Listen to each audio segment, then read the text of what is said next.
days are dark and bleak, when your strength is growing weak, when you feel there's no relief, you're alone and no one sees, when your life is caving in, though you've tried, you just can't win. You wonder, will it ever end? Will it ever end? There's only one thing I can say, one way I know you'll be okay, no matter what life throws your way. Just bend your knees and pray.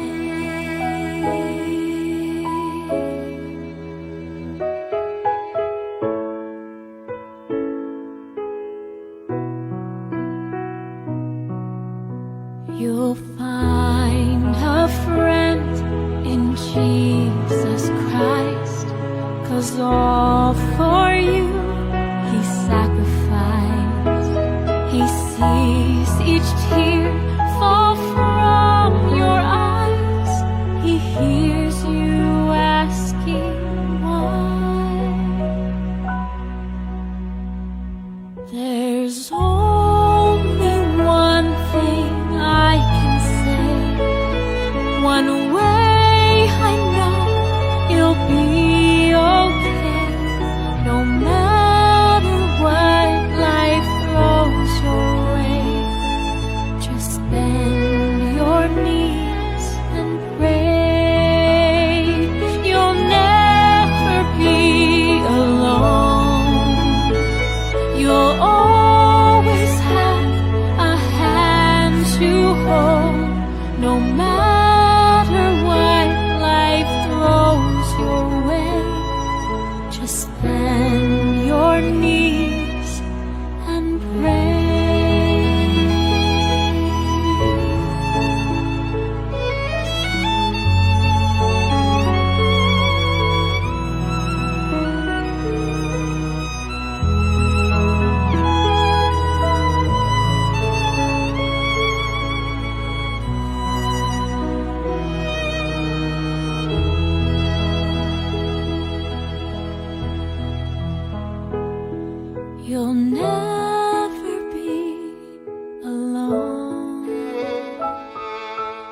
always have a hand to hold. No matter what life throws your way, just bend your knees and pray.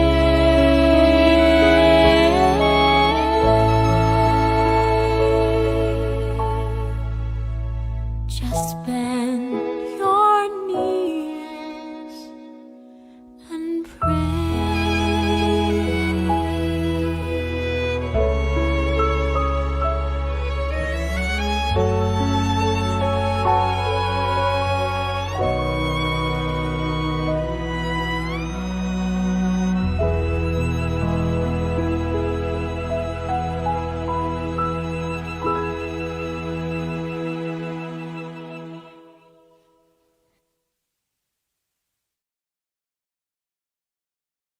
Isang masayang pagbati po sa ating lahat, mga minamahal na mga kaibigan at mga kapatid, at sa patuloy po na sumusubaybay dito po sa programa ng Hope at Calvary. At patuloy po natin kayong binabati na isa pong mapagpala at masayang umaga at maluwalhang hating umaga sa inyo pong lahat, mga minamahal na mga kaibigan at mga kapatid. Purihin po natin ang Panginoong Diyos sapagkat po ay patuloy na nagkasakasama sa ito. Ano po, tayo po ay malakas, tayo po ay buhay, na ano pa, sama-sama po nating mapapakinabangan ang salita ng Panginoong Diyos na kanya pong patuloy na pinare-remind at sa bawat sa atin, mga kaibigan at mga kapatid. Ano po, na sa mga oras ito ay isa pong pribilehiyo at kagalakan sa inyo. Muli, kayo po ay makasama sa ating pong programa.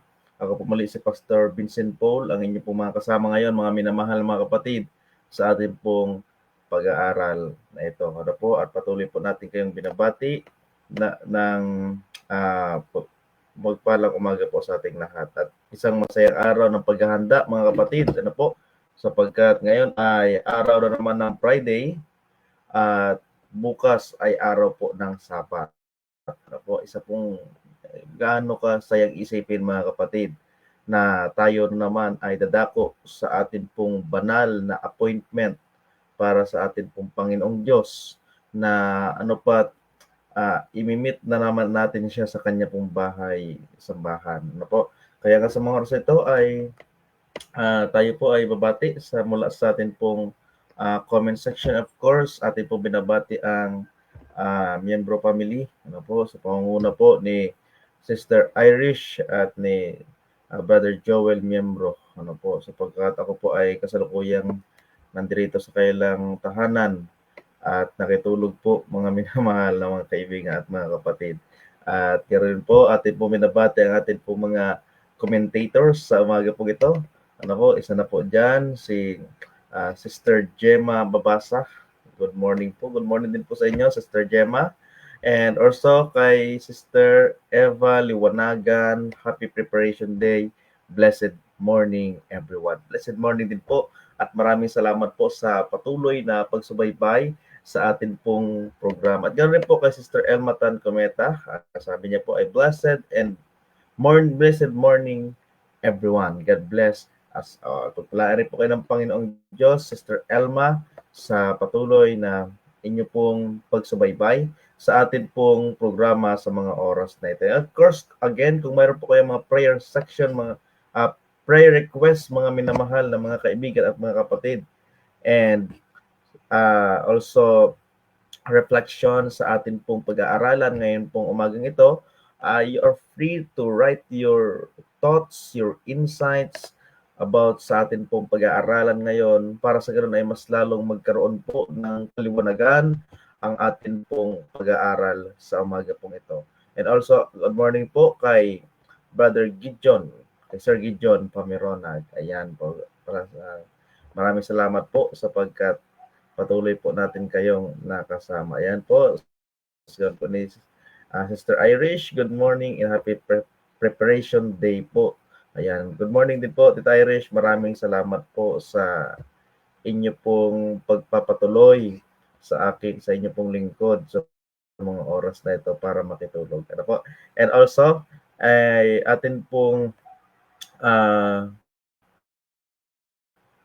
mainit na pinapaabot at taos-pusong pinapaabot po mga minamahal na mga kaibigan, mga kapatid, ang atin pong pakikiramay sa Gonzales and Guerrero family.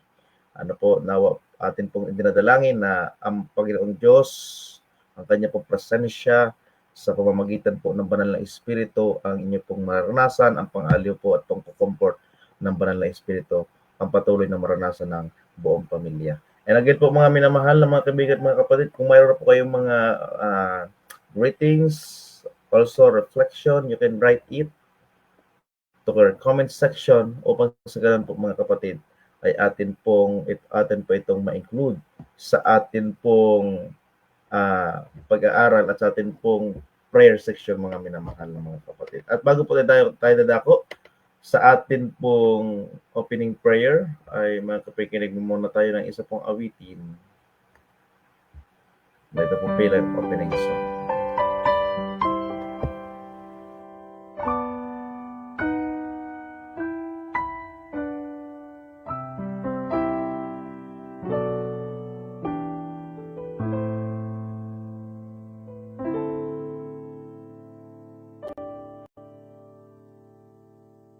Oh Lord, you have searched me, and you know me very well. Where can I flee from your presence, Lord? I'm lost, I know you can tell. Lord, my heart was tainted by sin. How unworthy I have been. You've seen how deep my darkness inside, been far from your bright guiding light. Yet you clothe me with your righteousness by paying the price for me. Now I'm ransomed by your blood, oh Lord. Eternal life now I behold.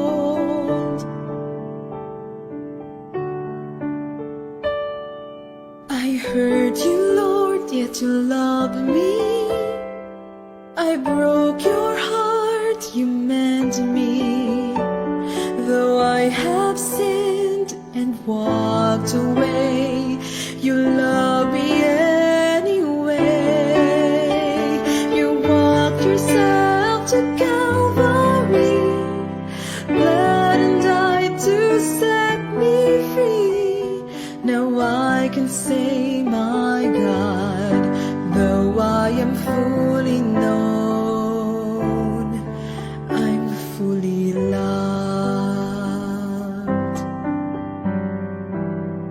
At the cross you offered your life. Through the cross you gave me sight to see how deep your love is for me. Been chained, oh Lord, but now I'm free. You clothe me with your righteousness by paying the price for me. Now I'm ransomed by your blood, oh Lord. Eternal life now I behold.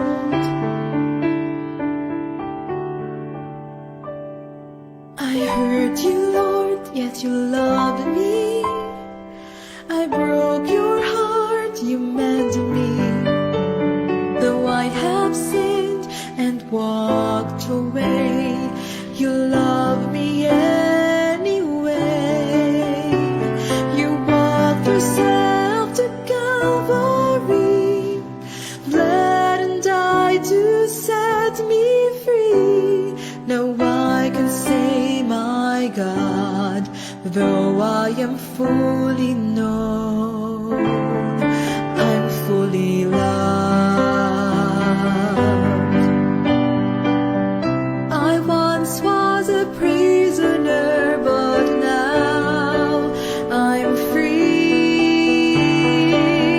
I once was blind, but now I see.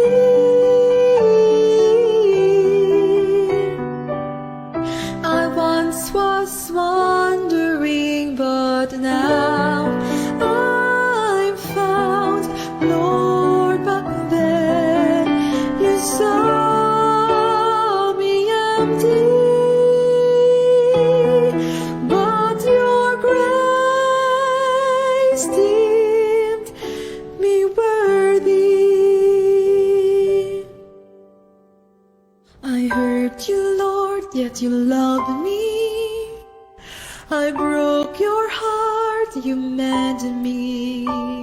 Though I have sinned and walked away, you love me anyway.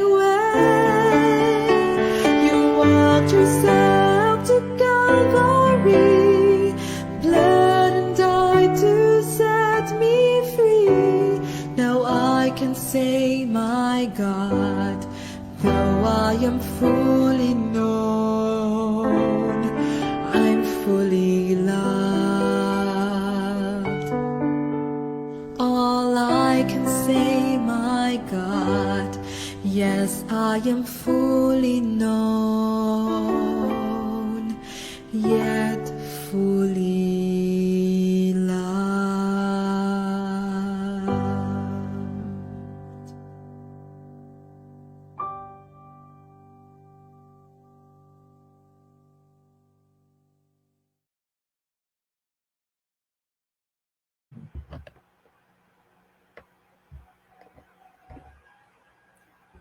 Ayan, that song, I was fun, yet fully loved. So napaganda mga kapatid na isipin na although alam ng Panginoong Diyos gaano po tayo nagkulang, gaano po yung kasalanan po natin kagrabe mga kapatid. Pero we are fully loved sa ating pong Panginoon. Hindi po galit ang siyang siya pong umiiral sa puso ng ating Panginoon, kundi habag at biyaya. Sa mga oras po ito ay tayo po itadako sa ating pong opening prayer. Let's pray. Amang banal, makapangyarihan po sa lahat. Sa mga oras ito, Panginoon, kami po ay lubos na pupuri, sumasamba at nagpapasalamat sa inyo sa umaga pong ito na kami po ay buhay at malakas, na pat kami naman po ay makapakinig ng inyo pong salita, makapag-aral ng devotional ngayon po umaga ito. Gabayin niyo po kami, Panginoong Diyos. Ingatan, pagpalain, Panginoon, ang amin pong internet connection ay maging maayos po. Nawa, also ang amin pong ang technologies na akin pong ginagamit, Panginoon, ay maging maayos. Samahan po kami ng banal na Espiritu at mas lalo po ay makaunawa sa mga ito. Salamat, Panginoon, sa pagdinig ng aming panalangin. Ito pa dalangin namin sa pangalan ni Jesus. Amen. Yan, mga kapatid, tayo po ngayong buwan po na ito ay nakatutok po sa tema ng worship at home. At mula sa November 1 hanggang November 28 hanggang November 27 pala, mga kapatid, ay atin pong napag-aralan kung gaano po kahalaga yung pag-worship ng umaga at gabi, yung at maging araw ng Sabat, ay gaano po kahalaga, mga kapatid, na magkaroon po tayo ng isa pong banal na appointment sa atin pong Panginoong Diyos. Ito po ay isa pong dapat na maging lifestyle ng mga Kristiyano. Worship is not only be found or be practiced every midweek, every vesper, every morning, and every night, mga kapatid, or every evening. Bagkus, it must be a lifestyle of a Christian. Kaya nga, mga kapatid, ang ating pong tema is worship at home, worshiping at home. Bakit napakahalaga ang pag-worship? Ito po pagkakaiba, mga kapatid, ng worship at ng keeping. Kasi marami pong nagsasabi, especially sa ibang pong mga sekta, na bakit araw po ng Sabat tayo sumasamba. Hindi po, mga kapatid. Sumasamba po tayo sa Panginoon araw-araw. Araw-araw po ang pagsamba, mga kapatid. Pero yung keeping, yan lang po ay nauukol talaga para sa banal na araw ng Sabat. At ang pagsamba ay part po lamang ng keeping, mga kapatid, sa araw ng Sabat. Ano po? Kaya nga mga minamahal ng mga kapatid, ay araw-araw po dapat isinasagawa po natin ang worshiping sa atin pong Panginoon. Kasi ito dapat ay maging lifestyle ng mga Kristiyano, mga sumusunod sa atin pong Panginoong Diyos. Ano po? Kaya nga sabi sa aklat ng 1 Corinthians chapter 10 verse 30 or 10 verse 31, ay whatever you do, whatever you drink, and whatever you eat, and whatever you do, do it for the glory of the Lord. Ano po? So, ibig sabihin, lahat ng effort natin, mga kapatid, lahat po ng galaw, lahat po ng ating pong inisip, ay it should be aligned to give to aligned na sa mga bagay na nakapagbibigay ng kapurihan sa atin pong Panginoong Diyos. And ang konsepto po ng worship, mga kapatid, ay of course hindi po nawawala yung pagbibigay ng kapurihan sa Kanya. Kaya mga kapatid, ay all the things na ginagawa, iniisip po natin sa sanlibutan ito must be a fruit that we are worshiping the Lord of this earth. Ano po? Kaya mga minamahal na mga kapatid, napaganda po ng ating pong topiko. Ano? Ito po ay may kinalaman sa pagiging bayan ng Diyos, especially sa huling kapanahonan ito. And we believe as Seventh-day Adventists ay isa po tayo sa mga tayo po ay piniling bayan ng Diyos upang maging tagapagdala ng kanya pong liwanag sa sanlibutan pong ito. Ano po? Kaya ang atin pong pag-aaralan po sa umagang ito, mga kapatid, ay special in of grace and power needed today. Sa atin pong devotional, mga kapatid, ay talagang ini-imply sa atin ng atin pong devotional the necessity, the vital of the power and grace ng atin pong Panginoon. Ano po? Kasi minsan, mga kapatid, yung grace ng Panginoon nagiging cheap. Ano? Mga kapatid, ano?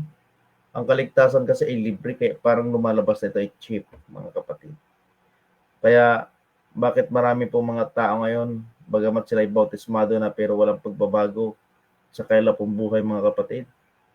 Because they treat the baptism and the grace of God kasi dahil ay libre, ay isa pong cheap, mga kapatid. Ano? Pero bilang sa atin na tunay na mananampalataya pero sa mga tunay na mananampalataya ng Panginoong Diyos, ay hindi po cheap ang kaligtasan dahil ito ay libre. Bagamat ang kaligtasan at biyaya ng Panginoong Diyos ay libre, but it is priceless, mga kapatid. No?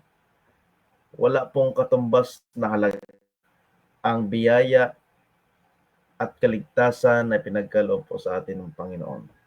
Kaya po sa atin po pinapa-remind talaga sa atin ng Panginoong Diyos na kailangan po natin ng biyaya, especially dito, special endowment ng biyaya ng Panginoong Diyos at ng kanya pong kapangyarihan. Especially tayo po ay naharap, mga minamahal na mga kapatid, sa tinatawag na the great mercy. So in order for us, mga kapatid, na tayo ay managumpay, kasi kung sa pamamagitan lamang ng ating sariling lakas, sa pamamagitan lamang ng ating pong sariling kakayahan, I believe, mga kapatid, and I assure you, hindi po natin kayang panalunan. Wala po tayong kakayahan, mga kapatid. Sapagkat ang ating pong kaaway is principle of darkness, at tinatawag the of sinners, the father of liars, according to John chapter 8 verse 44. So yun po ang matinding kalaban po natin, mga kapatid. At minsan, ginagamit niya ang ating pong mga sarili in order na magiging kalaban po natin ang Diyos. So, ibig sabihin, if we are more focusing on ourselves, kapag mas lalo po tayo nakapokus sa ating sarili, ay parang nakikipanig na rin tayo sa kaaway. Ano po, mga kapatid? Pero kung nakapokus po tayo, nakasentro po ang ating pananaw sa ating pong Panginoon, sa pagmamahal po natin sa Panginoon, susunod po yun yung pagmamahal natin sa ating pong kapwa. Ano? Kaya ang mga minamahal ng mga kapatid, may kasabihan na sa mundo daw ito, that money is power. Ano po, less ang love. No po, ako po mga kapatid ay medyo disagree. Bakit mga kapatid? Kung sa konsepto ng makasanlibotang pananaw, yes, money is power. Pero sa konsepto po natin bilang mga Kristiyano, mga minamahal mga kapatid, love pa rin is power dito po sa mundo. It's either we love the money, it's either we love ourselves. Kapag love ourselves, love yourself, or nakasentro sa sarili ang paningin mga kapatid, ang pagmamahal, maaaring less ang pag-ibig po natin sa ating kapwa. Ano? Kaya nga minamahal ng mga kapatid, kinakailangan po natin na special endowment of grace and power needed today para matalo po natin yung atin pong makasariling desire, makasariling pananaw mga kapatid. Ano? Sapagkat yan po ang isa sa mga pamaraan para tayo ay matalo sa great controversy. Ano po? At dito, sa atin pong ay makikita po natin ang memory text po natin na sabi po dito sa aklat ng 2 Thessalonians chapter 2 verse 9 and 10, the coming of the lawless one is according to the working of Satan. No? At nakalungkot lang mga minamahal na mga kapatid, marami pong mga tao ngayon ang nagsasabi na wala ng kautusan. Hindi na kailangan po ng kautusan. Ano? Kaya kung makakarinig po tayo ng mga ganyan turo mga kapatid, naku, iwas na po tayo. Marami ngayon dahil tayo ay nasa biyaya na, dahil nasa pananampalataya na, hindi na natin kinakailangan ng kautusan ng Panginoon. Napakalino mga kapatid sa talata, the coming of the lawless one.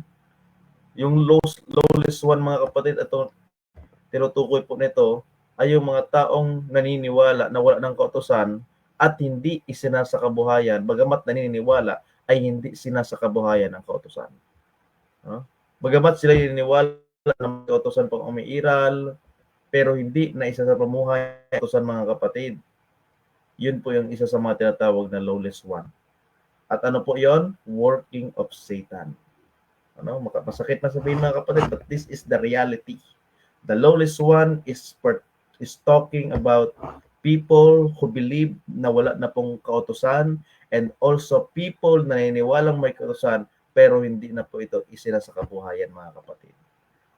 With all powers, signs, lying wonders, and with all unrighteous deception among those who perish because they did not receive the love of the truth that they might be saved. Napakalinaw po mga kapatid. Ano pong rason kung bakit sila ay nagiging lawless? Kung bakit sila mga kapatid ay influenced by the working of Satan? Dahil they did not receive the love, the truth. Bakit mga kapatid? Bakit hindi nila na-receive? Bagamat ito'y libreng binibigay and na-offer ng ating pong Panginoon. Because sarado ang kaisipan. Ano po? Sinesentro yung sarili, sinesentro yung kaisipan sa sarili.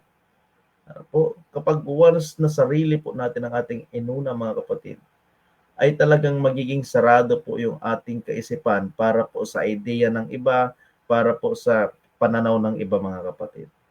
Kaya nga yan po kaya nga sabi sa atin pong stewardship weak emphasis mga kapatid ay God first. Ano po? Unahin po natin ang Panginoon. Lahat ng bagay na tungkol sa Panginoon, unahin po natin mga kapatid. Pananaw man yan, desisyon man yan, idea man yan, lifestyle man yan mga kapatid, unahin po natin ang Panginoon Diyos. Yun po ang panawagan sa atin ngayong linggo. Sa atin pong pag-aaral sa Stewardship Week Emphasis. Kaya ang mga minamahal na mga kapatid, sabi po dito, we are living in the time when the spiritual atmosphere around us is rapidly changing. Di ba? Tama naman na kung saan ay talagang napakarami ng pagbabago sa sanlibutan ito mga minamahal na mga kapatid. Napakabilis ang pagbabago. The world grows more confused, more divided, and more distracted from the truth of God's Word. Kaya nga mga kapatid, sa Christianity pa lang ay inaabot na po tayo ng 44,000 sect. 44,000 na grupo ng Kristiyano. Diyan po natin yung 1.3 billion na population po ng Christianity.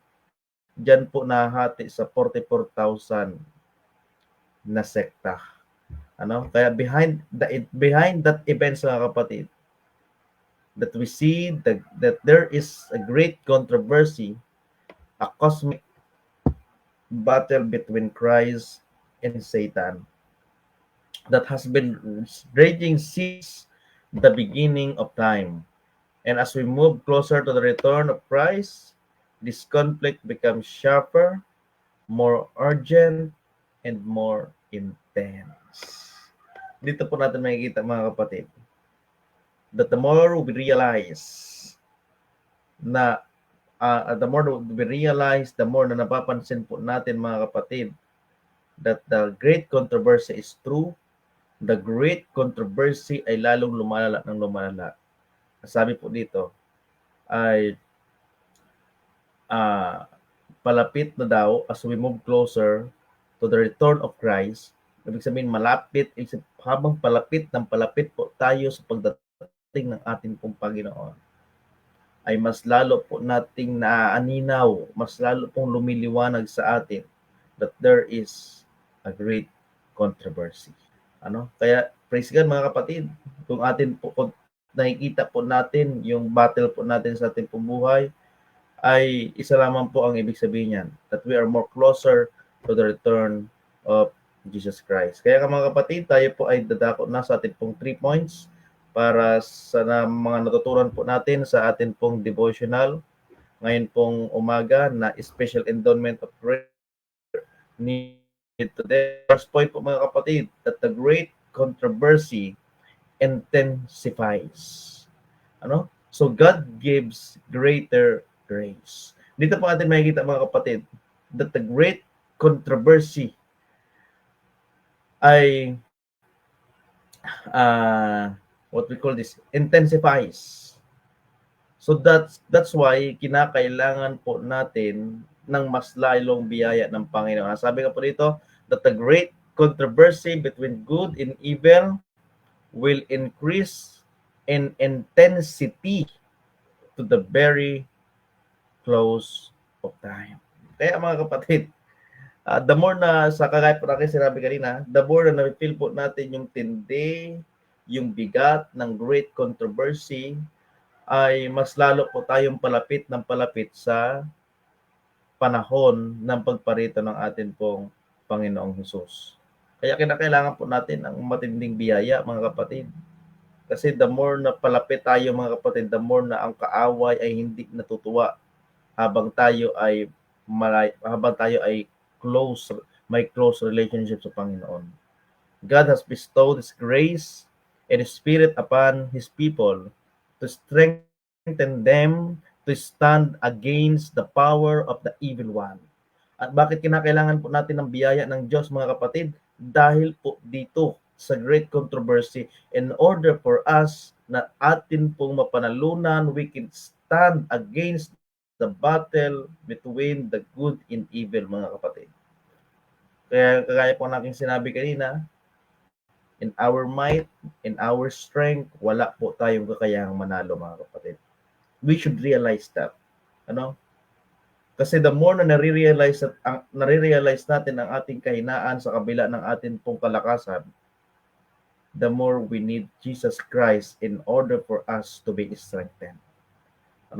the more we realize na ang ating kakayahan is not enough, the more we realize that we need the grace of Jesus Christ that is sufficient to strengthen us sa lahat ng bagay po natin buhay, mga kapatid. Kaya when the apostles of Christ were to bear His gospel to the world, they were especially endowed with the enlightenment of the Holy Spirit. Kasi mga kapatid, hindi po nila kaya yon kung wala yung endowment, yung pagpuspos ng banal na Espiritu, mga kapatid. Ano? Hindi po nila kaya. Ikaw, magpe-preach ka, tapos ang mangyayari sa iyo ay ipe-persecute ka habang nagpe-preach ka, habang ikaw ay nagsasalita ng salita ng Panginoon, nagpe-preach ng salita ng Panginoon, ay babatuhin ka, ikukulong ka, matindi persecution yun, mga kapatid. Pero sila po ay nanatiling matatag. Bakit? They were endowed by the Holy Spirit. So, ibig sabihin, if the Christian, ang mananampalataya sa atin pong Panginoon, were endowed by the Holy Spirit, there is no reason para sila ay magtiwalag or di kaya ay sumuko, mga kapatid, sa pananampalataya, sa paglilingkod sa ating Panginoon. Kaya mga kapatid, sa atin po, sa pagsimba po natin, wala po dapat maging rason. Liban na lang kung tayo po hindi na talaga makatayo. Sa atin pong pagsimba. Wala pong rason kung bakit tayo ay tumigil sa pananampalataya, mga kapatid, sa paglilingkod po natin sa church, sa pagiging officers po natin sa church. Wala po dapat maging rason para tayo po ay umatras. Kasi mga kapatid, because of the endowment spirit. Kaya mga kapatid, the battle between Christ and Satan, ito po yung realization. The battle between Christ and Satan grows more intense the closer we come to the end. Kaya sinabi kayo na, God counteracts increasing darkness with increasing grace. Yan po yung pamamaraan ng Panginoong Diyos. Paano po tugunan yung lumalaganap po na kasamaan, lumalaganap po na kadiliman dito po sa sanlibutan, mga minamahal na mga kapatid. Paano niya po tugunan yon? Kung nag-i-increase din ang darkness, mas lalo ding nag-i-increase ang kanya pong biyaya. Kaya yan pong, mga kapatid, that the same Spirit poured out on the apostles will be poured out again in the last day church. Kaya mga kapatid, we are now in the tinatawag na rainy season. Kasi yung former rain or early rain, mga kapatid, ay ibinuhos po doon sa panahon po ng Pentecost, at ito po ay magtatapos, mga kapatid, sa tinatawag na latter rain. So, magka-connection po yung dalawa na yan. Hindi po yan magkakahiwalay na event. So, may early rain sa panahon po ng apostol and may latter rain sa panahon po ng katapusan. So, ibig sabihin, we are now sa pagitan po ng dalawang ito. Ito po ay tinatawag na rainy season, mga kapatid. Sa panahon po natin ngayon, we're still in the rainy season. Bakit? Kasi we are free to access, to receive the Holy Spirit ng ating pong Panginoon if bibigyan po lamang natin ito ng bakante sa ating pong puso at isipan. Kaya tandaan po natin, mga kapatid, while we are now in the rainy season,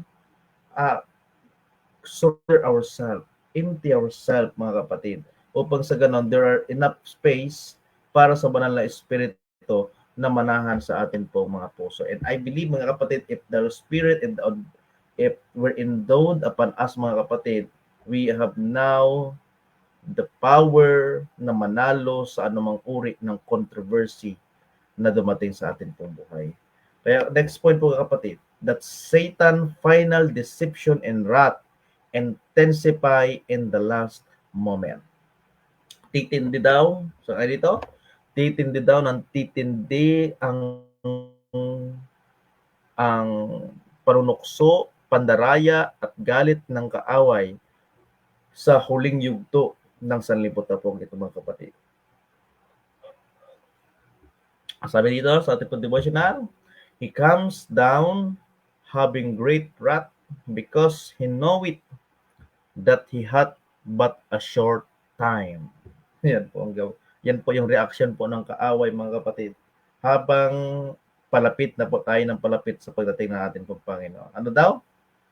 Sa may matinding galit mga kapatid sapagkat alam po niya na ang kanya pong oras ay nalalapit na. At kagalakan naman, kasiyahan naman para po doon sa mga taong naglilingkod sa atin pong Panginoon. For 6,000 years,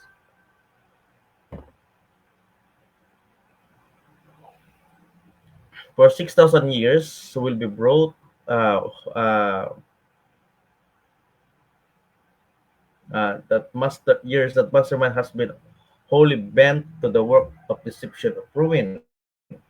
All the depths of satanic skill and subtly acquired will be brought to bear against God's people in the final conflict.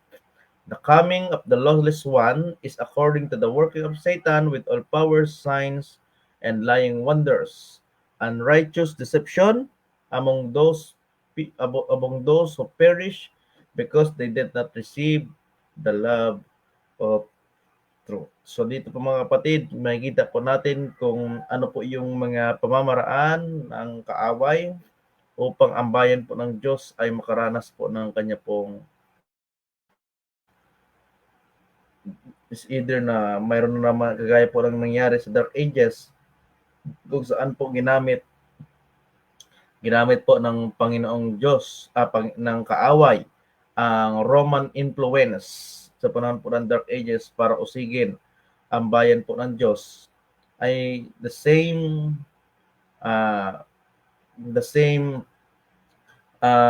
sequence mga kapatid na maaaring may gagamitin na naman ang kaaway para dayain ang even the elect, kahit ang mga napili na ay madadaya mga kapatid. Kaya huwag po tayong padaya, huwag po tayong padala sa mga pag-uusig na atin pong naranasan sa atin pong paaralan, sa ating pong mga estudyante. Sa ating pong mga estudyante, especially doon sa mga nag-aaral sa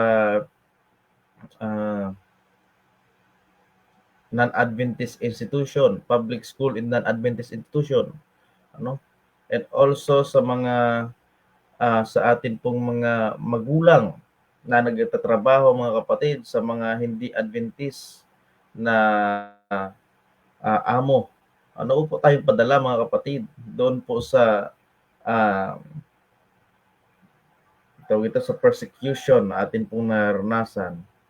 Kasi ito po mga kapatid ay practice. Kung tayo po ay nagiging tapat ngayon, ay ito na rin po ay magiging practice natin para sa pagtatapat po natin sa Panginoon sa nalalapit na persecution. Kung sa panahon po natin ngayon mga kapatid, wala pa po yung sitwasyon ng life and death situation, ay hindi na po natin kayang magtapat. How much more pa kaya mga kapatid kapag tayo ay naharap na sa para itaguyod ang ating pananampalataya ay kapalit po ng ating buhay. Kung yung simpleng grade pa lang ang mga kapatid para sa ating mga kabataan ay hindi na po kayang panindigan ang pananampalataya, paano pa kaya mga kapatid ang between life and death situation mga minamahal na mga kapatid. Marami po nagsasabi sa atin na saka lang kung magiging matatag sa ating pananampalataya kung nandiyan na po yung pag-uusig na pagpipiliin po tayo kung alin po kung marka pa ng Diyos o marka ba ng hayop ang atin pong pipiliin.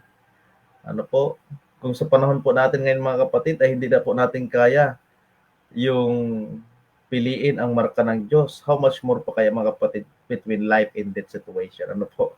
Kaya nga, dapat kung ano man po ang mga pagpili na atin pong ginagawa ngayon, ay yan po ay practice natin mga kapatid para sa mangyayaring persecution. Ano? Kung tayo po ay nagiging matatag na sa panahon po natin ngayon, ay mas magiging matatag rin tayo sa panahon po ng persecution. Ano po? And again, hindi po natin magagawa yon kung wala pong endowment ng banal na espiritu.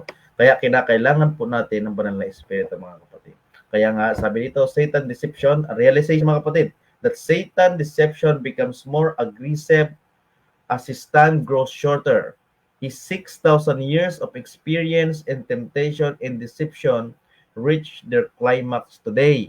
Malapit na po mga kapatid, yung kanyang 6,000 years na experience po dito sa lupa ay malapit na pong magtapos. Kaya po talagang matindi ang kanyang galit para dayain ang bayan ng Diyos, dayain ang mga tao kahit na yung mga pinili na bayan ng Diyos ay kanya pong dadayain at dadalhin po doon sa impyerno mga kapatid. He uses supernatural sign, pseudo miracles, and religious confusion to mislead. Palang mga kapatid, doon muna masasala kung ano po yung tunay na iglesia ng atin pong Panginoon. Ano? Tingnan po natin sa turo, hindi po nakabatay ang tunay na iglesia ng Panginoon sa pangalan ng simbahan. Marami po kasing nag-i-claim mga kapatid sa panahon po natin ngayon na yung kanilang simbahan daw, yung kailang pananampalataya daw ay tunay kasi nababasa daw sa Biblia. Mga kapatid, wala po tayong mababasa sa Biblia mga kapatid na binatay ng Diyos ang kanya pong iglesia sa pangalan na makikita po sa Biblia. Ano? Kundi ito po ay sa turo, ano? Sa turo at sa pamumuhay ng mananampalataya ng ating pong Panginoong Hesus. Ano? Tandaan po natin, many will say, Lord, Lord, Lord, will not enter the kingdom of heaven. But those who obey, who keep the will of my Father. Ano? Maraming magsasabi sa akin na Diyos, Panginoon, Panginoon, Panginoon, na hindi makakapasok sa kaharian ng langit, kundi yung lamang tumutupad ng kalooban ng aking Ama na nasa langit. So, di ba? Kaya mga kapatid, sa turo po natin titingnan. Ano? Marami pong mga misleading and confusion para tayo po ay dalhin sa Babylon, mga kapatid. Huwag po tayong padala po doon. Ano, maaring ang gagamitin ng kaaway ay supernatural sign, mga pseudo miracles, mga kapatid. Marami po sa panahon po natin ngayon.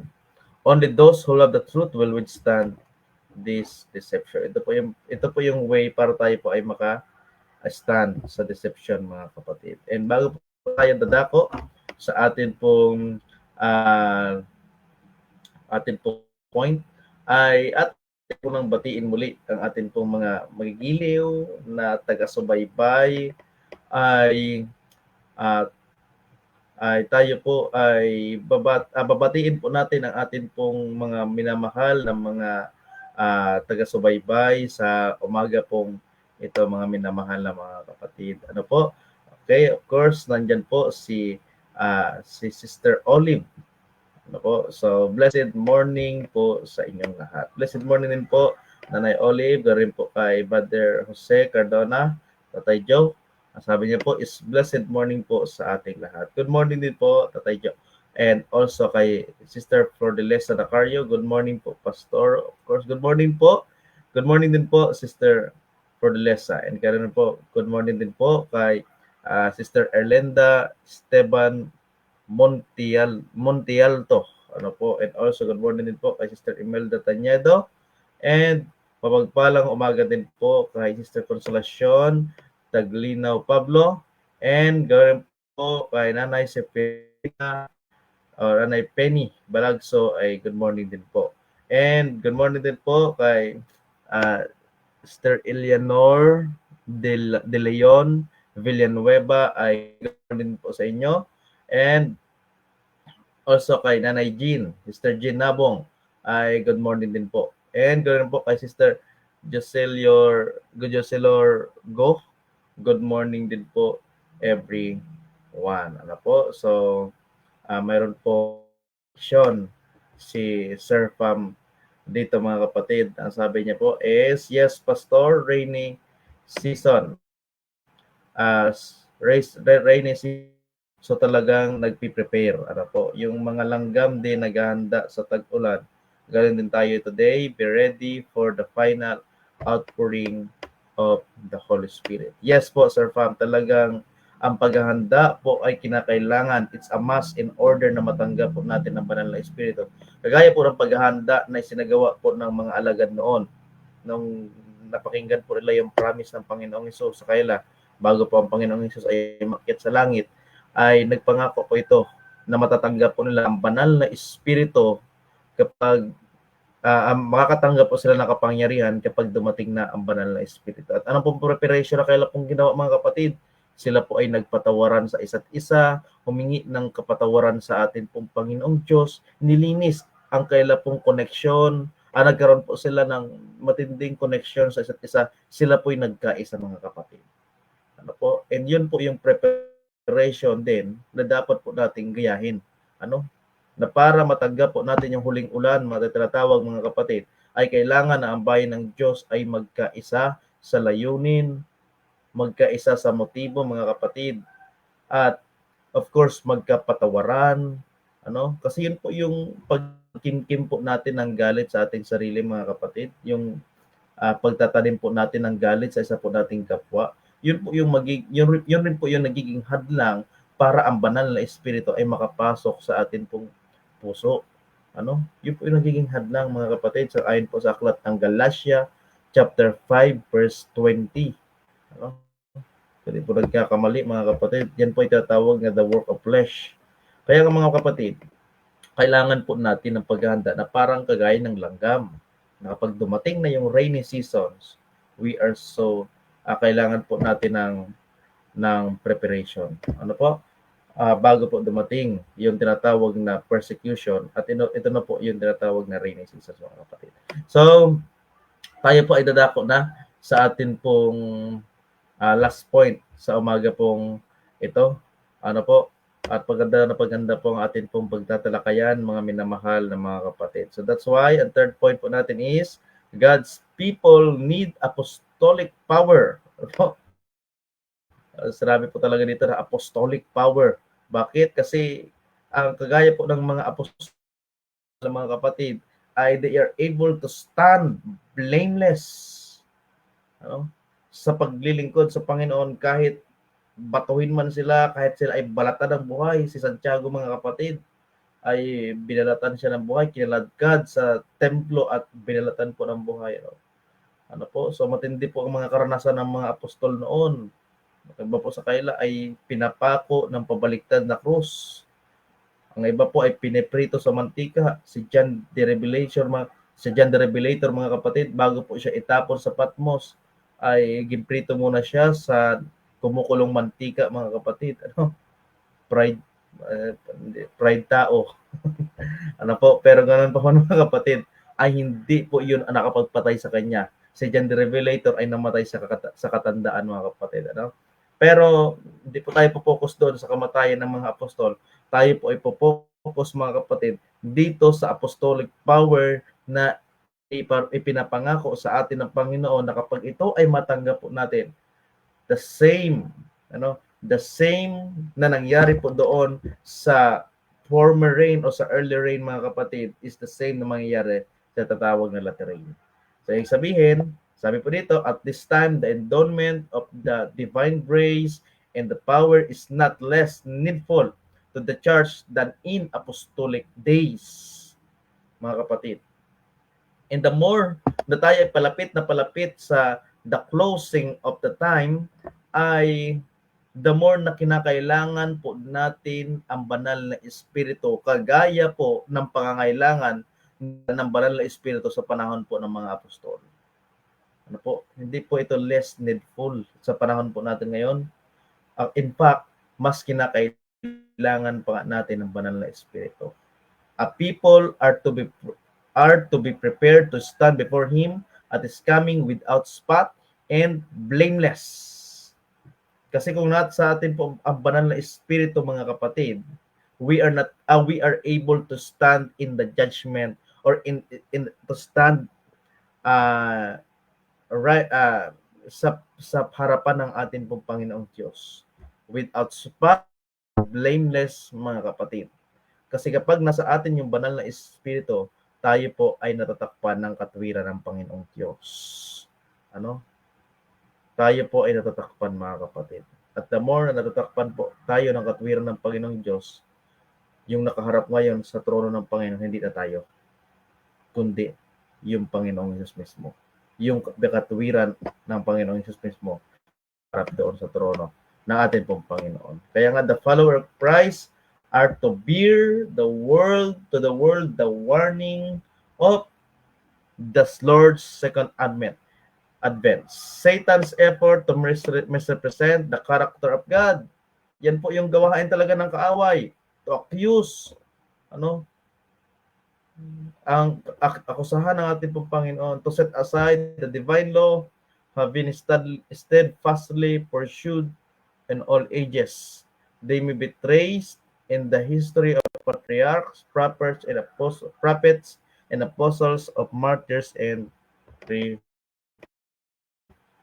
reformers. So doon po natin makikita, mga kapatid, that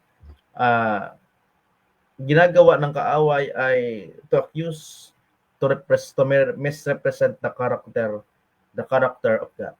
Pero ganoon pa man, mayroon pong layunin at mission ang bayan ng Diyos. It is to give to the world the warning of the Lord's second advent. Ang tanong po sa atin ngayon, mga kapatid, are we taking faithfully the responsibility na binigay sa atin ng Panginoon? Are we taking it seriously and intentionally, mga kapatid? That we as followers of Christ are to bear to the world the warning of the second advent. Kaya, mga kapatid, sa simpleng pag-share po ninyo sa atin pong live, mga kapatid, sa mga live stream po na nakagaya po nito, ito po ay malaking tulong na. Ito ay pagpapakita na that we are bearing to the world the message, mga minamahal na mga kapatid. Kaya nga, para sa realization po natin that God's people today must have the same spirit-filled boldness as the apostles. And proclaiming Christ's soon return requires divine power, not human strength. Kasi kung tayo po, mga kapatid, ay magre-rely lang sa atin pong sariling kalakasan, manghihina po tayo at mag-burn out po tayo, mga kapatid. God calls for a purified people who reflect His character despite deception and persecution, and faithfulness in the last days places us in the same line as patriarchs, prophets, apostles, martyrs, and reformers. Mga kapatid, sa atin po, sa ikatlong puntos po natin ito, ay ang sinusundan po nating halimbawa ay ang mga patriarchs and ang mga apostol. At ito po ay dapat magpatuloy hanggang sa panahon po nating ngayon, mga kapatid. So sa mga oras po ito, tayo po ay dadako na sa atin pong refleksyon at conclusion, mga kapatid. Nasabi po dito, God is calling for a people who will cling to the truth, love His law, reflect His character, and stand firm without spot and blameless at the coming of Christ. The challenges are great, but the promises are greater. The deception is depth, but God's truth is deeper. Satan's wrath is fierce, but God's grace is stronger. Kita niyo po, mga kapatid, kung paano po mag-counteract, paano po, mga kapatid, paano po tugunan ng Panginoong Diyos yung matinding pag-iral ng kadiliman. Kanya po itong tinutugunan mga kapatid ng matinding biyaya, malalim na katotohanan at matatag at malakas na biyaya ng atin pong Panginoong Diyos. Ano po? Kaya ang minamahal ng mga kapatid, let us therefore seek, ito po yung apela sa atin ngayong umaga, na kailangan po nating hanapin, let us therefore seek the fullness of the Holy Spirit to anchor our hearts in the love of the truth and live in unwavering loyalty to Christ. When the final conflict comes, it will not find us unprepared, but empowered, enlightened, and upheld by the mighty power of God. And when Christ returns in glory, we will stand victorious not by our own strength, but by the power He promised to give us in these last days. So yan po mga minamahal ang mga kapatid. We can stand not by ourselves, by the power, but by the power of God. Kaya minamahal ng mga kapatid, sa mga oras na ito, sa atin pong pagtatapos, ay kinakailangan po natin ng pananampalataya upang matanggap ang banal na Espiritu. Kaya ito pong mga pagkakataon po nating awitin, tayo po ay dadako sa atin pong closing prayer mga minamahal na mga kapatid.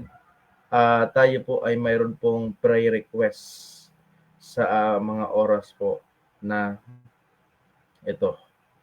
At ang ating pong prayer request ay nagmula po kay Sister Gina Bong. Sabi niya ay patuloy po nating ipanalangin sina Marshall at si Sir Nelson Orpeano na may sakit at dadalhin sa Lonagoco Hospital ngayon. Patuloy na po natin sila ipanalangin mga minamahal na mga kapatid. And let's pray po. Amang banal, Diyos sa dakila at makapangyarihan po kayo sa lahat sa mga oras ito, Panginoon. Kami po ay lubos na napupuri at nagpapasalamat sa isa pong pagkakataong ito na inyo po kami pinagkaluban ng magandang internet connection and also ng wala pong aberya sa amin pong technology. At kaya po, Panginoon, pinalalahanan niyo po kami na malapit na po kayong dumating.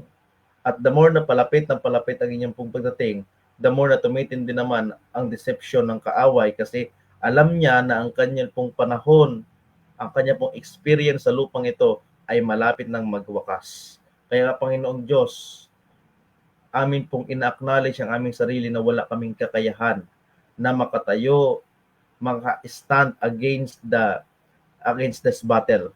Kaya Panginoong Diyos, patuloy po namin isinusuko sa inyo ang amin pong mga sarili. Kami po ay patuloy na iparana sa amin ang inyong pong biyaya. Iparana sa amin ang inyong pong pagpapalakas pamamagitan ng banal na Espiritu in order na we can stand, we are able to stand sa mga tentasyon at deception na binabato sa amin ng kaaway. Patawarin kami, O Diyos, sa mga pagkakasala namin pong nagawa. At narito po aming pong dalangin si Sister Marshall na patuloy pong nagpapagaling sa kanya pong karamdaman. Tulungan niyo po siya, Panginoong Diyos. Iparanas po sa kanya ang inyo pong miracle. Ganun po kay Brother Nelson Orpeano na dadalhin po sa Lonagoco, Panginoong Diyos. Tulungan niyo din po siya. Na sana ang ospital po na ito ay maging isang gusali na kung saan ay gagamitin ninyo para siya pangalagaan at makaranas po siya ng kagalingan. Inyo pong ibalik ang kanyang kalakasan, Panginoong Diyos. Tulungan niyo po siya, Panginoon, na maranasan ang inyo pong kapangyarihan sa umaga mong ito. At ganoon po dadalangin rin namin ang anak ni Brother Levi Mallorca, si Brother Lloyd Mallorca, Panginoon, na kasalukuyang nasa ospital. Inyo po nawa siyang tulungan na makarecover, bumalik sa kanya pong kalakasan, siya po ay makamulat, makagising, Panginoon. Dalangin po namin na ang kanyang pamilya ay maranasan po ang inyong pong matinding biyaya at matinding kapangyarihan at matinding pong miracle, Panginoon. Gawin po sa Gonzales and Guerrero family na sa kasalukuyan, Panginoong Diyos, ay nagdadalamhati sa pagkamatay po ng kaila pong mahal sa buhay.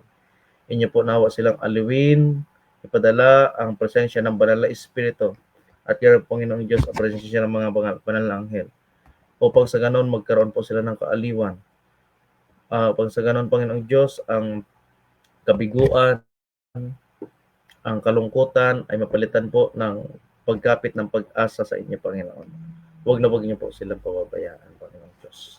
At nawa ang banal na Espiritu ay patuloy naming makamtan in order for us na patuloy po naming ma-reflect ang inyong pong karakter, patuloy po na makita sa amin, patuloy na kami po Panginoon ay matake po namin yung responsibility faithfully na iniatay niyo po sa bawat isa sa amin Panginoon. Kami po yung sumunod sa surrender namin pong sarili.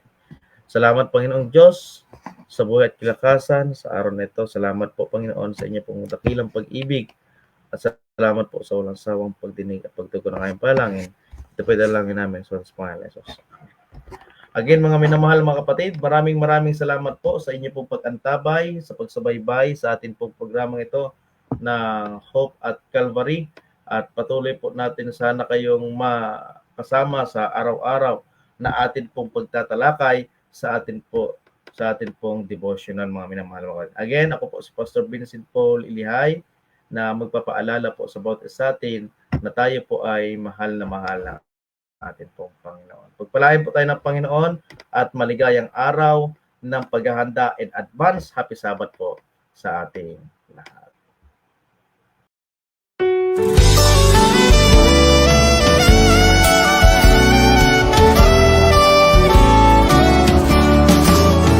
We have been called to follow Christ. We are to preach, we are to teach, we are to fight. So where you lead me, I will go. Touch my lips, by your strength I will go. I will go where you lead me, I will go. Where you lead me, who will go? For us I will go. I will go where you lead me, I will go. Where you lead me, here am I. Send me, Lord, I will go.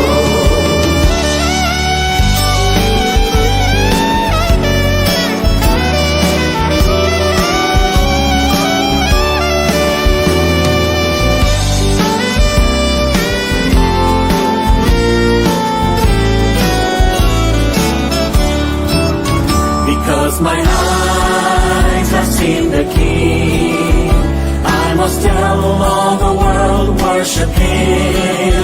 In all the nations, in all the